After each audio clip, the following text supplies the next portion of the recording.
Sal, I don't think we're going to have a choice in the matter. It appears that Lucas has some company waiting for us. They were both contemplating what to do, but knowing full well that they really couldn't leave Anne in the clutches of a madman. They were going to have to follow his directions to the letter, which included walking out of this house and over to a nearby car that had just pulled up to the curb. They walked towards the car when the driver got out and met them halfway with a letter. The person that hired me to take you to the airport wants you to read this letter. Please don't tell me anything that is going on because I really don't want to know. The only thing I'm concerned with is getting my money and getting the hell away from him as soon as possible. Just between us, I am a little afraid of him and I've only heard him on the phone. I don't know exactly what you've got yourself into, but I have a family and I don't want any part of it. He opened the door, allowing them to enter, and then slammed the door behind them with a click of the lock following. Sal tore into the letter, and Josh was right there reading over her shoulder. Josh, in my heart, I know that you did everything you could, but that doesn't negate the fact that I'm dying. I wish that I had the guts to kill myself, but my religious beliefs forbid me from doing that.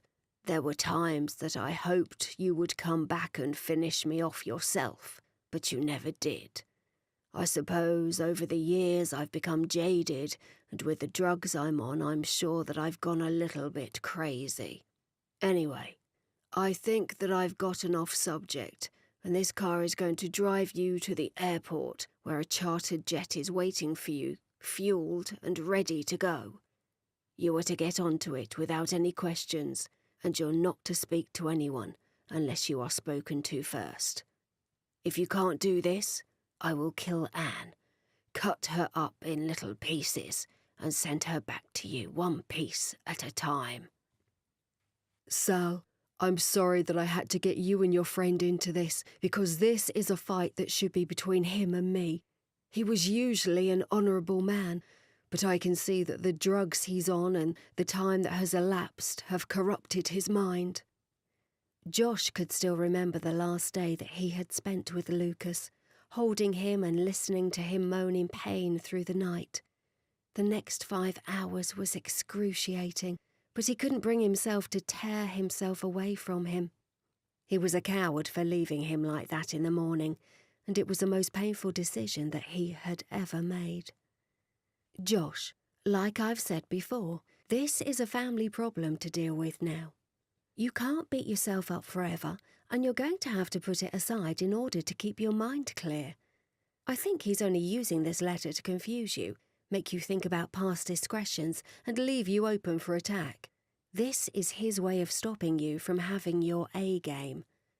There was a student of mine that enjoyed manipulation, and it wasn't until you called him on it that he would back down. Sal was trying to keep his mind on what needed to be done, and get his mind out of the past where it was going to be of no use to anybody. Don't you think that I've tried to put it in the past? But he insists on bringing it back around. I know that I did him wrong, but I was hoping that I would never hear from him again.